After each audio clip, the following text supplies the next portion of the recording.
Crypto products and NFTs are unregulated and can be highly risky. There may be no regulatory recourse for any loss from such transactions. दोस्तों पिछले कुछ हफ्तों में बड़ी सारी crypto currencies को एकदम ही रोलर कोस्टर राइड पे जाना पड़ा मार्केट में। इस परिवर्तनशील काल के बीचों बीच कई एसेट्स को अपने निवेशों में से फंड्स को निकलते देखना पड़ा डीफाई यानी कि डिसेंट्रलाइज्ड फाइनेंस के जगत में।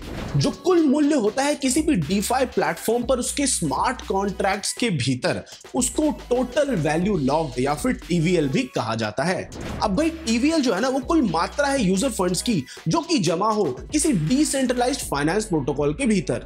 इन फंड्स को प्रोजेक्ट के अंदर निहित किया जा सकता है कई सारे कार्यों को करने के लिए, जैसे कि स्टेकिंग करने के लिए या फिर लिक्विडिटी पूल्स बनाने के लिए या फिर लेंडिंग करने के लिए। तो दोस्तों जो टीवीएल का मैग्नीट्यूड है असल में वो एक मेट्रिक है जो कि दर्शाता है कि कोई डीफाई लेंडिंग या स्वैपिंग ऐप जो है वो कितना प्रसिद्ध है एक्टिव और मंथली ट्रांजैक्शन करने वाले यूजर्स का ध्यान आकर्षित करने में।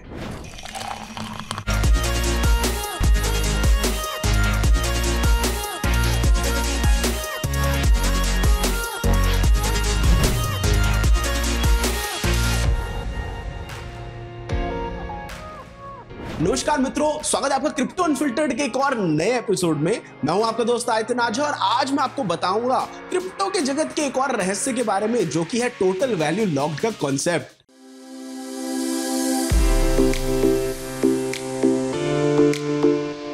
दोस्तों ऐसे लॉन्ग टर्म पर्सपेक्टिव से देखा जाए तो क्रिप्टो इंडस्ट्री वैश्विक रूप से फल फूल तो रही है, पर हम कैसे पता लगाए कि भाई डीफाई में इन्वेस्टमेंट के तौर पे कौन सा प्लेटफॉर्म बढ़िया है या फिर नहीं है। अब भाई यहाँ पे हम जैसे लोगों की दिक्कतों को सॉल्व करने के लिए आता है टीवीएल, जो कि एक्चुअली में क्रिप्टो के जगत में टीआरपी के समान है। तो अब भाई जितना किसी डीफाई प्लेटफॉर्म का टीवीएल ज्यादा होगा उतना ही उसको बढ़िया माना जाएगा। एक और जहां मार्केट कैप का अंदाजा लगाया जाता है किसी डीफाई के एप्रिसिएशन का एक्टिव और पैसिव इन्वेस्टर्स के बलबूते पे, वहीं दूसरी ओर टीवीएल जो है वो एक डिफरेंट कॉन्सेप्ट है। टीवीएल जो है वो ये दर्शाता है कि कितने एक्टिव यूजर्स हैं किसी एक प्लेटफॉर्म के और वो कितना प्रसिद्ध है। और असल में यार टीवीएल एक बढ़िया मैट्रिक है किसी भी प्लेटफॉर्म की दृढ़ता की परीक्षा लेने के लिए। अब भाई अगर किसी व्यक्ति को किसी डीफाई प्रोजेक्ट के फ्यूचर पोटेंशियल का आकलन करना हो तो वो मार्केट कैप को देखेगा ये पता करने के लिए कि भैया ये कितना आगे जा सकता है। पर वहीं अगर उस व्यक्ति को उस डीफाई प्रोजेक्ट के करंट स्टेटस को जानना है तो वो अपनी दृष्टि टीवीएल की ओर घुमाएगा।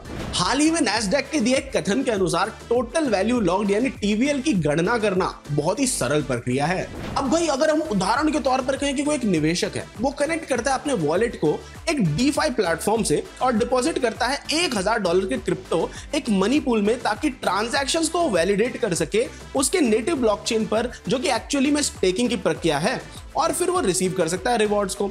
अब फिर यही व्यक्ति जो है एक्स्ट्रा $1000 के क्रिप्टो के रूप में इंटरेस्ट के लिए सेम प्लेटफॉर्म पर दे दे और फिर वो और एक्स्ट्रा $1000 की कॉइंस दे दे एक मनी पूल में ताकि ट्रेडिंग लिक्विडिटी वो दे सके ऑल्ट कॉइंस के बीच स्वैप करने के लिए।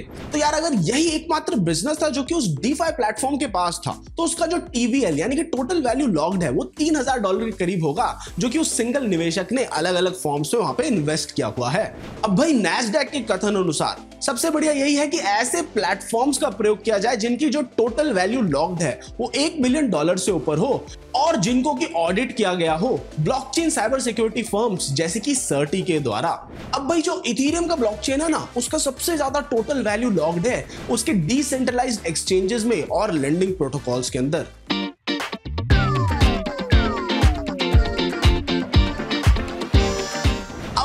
दृष्टि घुमाते हैं उन कुछ महत्वपूर्ण घटनाओं की ओर जिन्होंने क्रिप्टो के जगत पे हाहाकार मचा दिया पिछले कुछ दिनों में।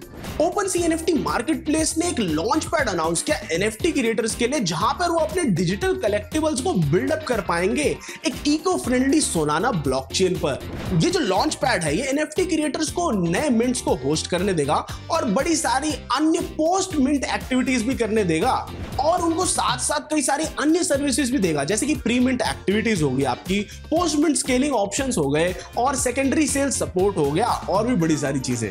क्रिप्टोकॉम जो कि एक एक्सचेंज है वर्चुअल एसेट्स के लिए, अब वो भी भैया बड़े सारे नए तरीकों को अपना रहा है ताकि वो बिजनेस ला सके अपने प्लेटफॉर्म पर। इतने सारे लंबे समय के बाद जब इतना सारा पतन हुआ और फाइनली अब जो क्रिप्टो इंडस्ट्री वापस एक उत्थान के रास्ते की ओर है, तो ये लोग भी अपनी स्ट्रैटेजी बदलकर इसका फायदा उठाना चाह रहे हैं। ये प्लेटफॉर्म जो है जल्दी गूगल पे सपोर्ट डालेगा अपने ऐप पर ताकि यूजर्स खरीद पाए क्रिप्टो करेंसीज को अपने फेवरेट पेमेंट ऐप की मदद से। लग्जरी फैशन ब्रांड गुची ने यूएस के कुछ स्टोर्स में एप कॉइन का उपयोग पेमेंट मोड की तरह अपना लिया है। एप कॉइन मशहूर NFT series board apes yacht club ecosystem का नेटिव कॉइन है और पहली बार किसी दूसरे ब्रांड के लिए पेमेंट मोड बनकर सामने आया है।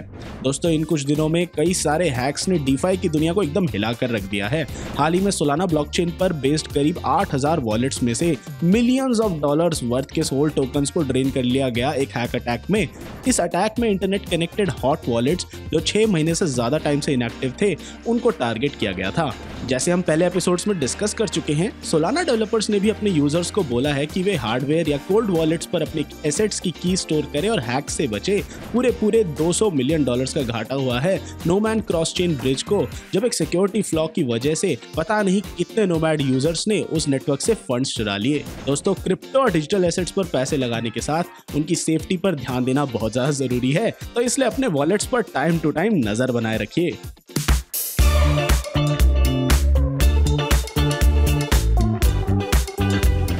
जुलाई का अंत आते आते जो क्रिप्टो सेक्टर की टोटल मार्केट कैप है ना, उसने $1 ट्रिलियन मार्क को पार कर लिया है। ज्यादातर प्रसिद्ध क्रिप्टो करेंसीज जैसे कि bitcoin, Ethereum, Solana, Polkadot, Polygon, इन सभी ने बढ़त देखी जैसे जैसे मार्केट्स जुलाई के अंतिम हफ्ते तक पहुंचे। रोज छोटी छोटी बढ़त बटोरते हुए बिटकॉइन जो है वो $24,000 के अराउंड अपने प्राइस पॉइंट को ले गया। वहीं ईथर ने पिछले हफ्ते 60% की ओवरऑल बढ़त प्राप्त करी और इस तेजी से बढ़ते हुए प्रॉफिट परसेंटेज को एनालिस्ट्स ने मर्ज के रिलीज से जोड़ा है। दोस्तों, मर्ज इथेरियम ब्लॉकचेन का इको फ्रेंडली अपडेट है, जिसके रिलीज होने के बाद इथेरियम ब्लॉकचेन की पावर रिक्वायरमेंट जो है वो 99.95% से कम हो जाएगी, जो कि बहुत बड़ी बात है। स्टेबल कॉइन्स जैसे कि बाइनेंस यूएसडी, टेथर और यूएसडी कॉइन्स ने रोज फ्लक्चुएशन का सामना किया इस बीच में।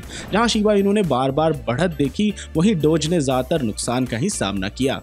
इन बीते दिनों में क्रिप्टो की ओवरऑल मार्केट कैप $1 ट्रिलियन के ऊपर ही रही।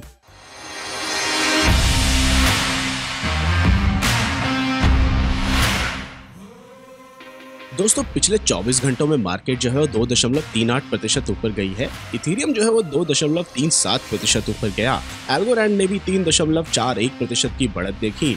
बिटकॉइन ने 1.16% की बढ़त देखी। शिबा इनू ने यहाँ पर 0.85% की बढ़त देखी। सोलाना ने यहाँ पे 2.60% की बढ़त देखी। गाला ने 4.05% की बढ़त देखी। सबसे ज्यादा लूज किया IXX RLC ने 6.11%। न्यूमरेयर ने भी लूज किया 0.91%। तो दोस्तों, अगर आप शुरुआत करना चाहते हैं अपने क्रिप्टो के सफर की, जानना चाहते हैं क्रिप्टो के बारे में थोड़ा और, या फिर आप ट्रेड करना चाहते हैं क्रिप्टो में, तो आज ही डाउनलोड कीजिए कॉइनस्विच ऐप को, जिसका लिंक हमने नीचे डिस्क्रिप्शन में दे रखा है। तो दोस्तों, आज के क्रिप्टो अनफिल्टर्ड एपिसोड के लिए इतना ही। आशा करता हूं आपको सब कुछ समझ में आया होगा और आप भी टोटल वैल्यू लॉक्ड के कांसेप्ट को कहीं ना कहीं इस्तेमाल जरूर करेंगे। और मैं आपसे मिलता हूं अगली वीडियो में। Crypto products and NFTs are unregulated and can be highly risky. There may be no regulatory recourse for any loss from such transactions.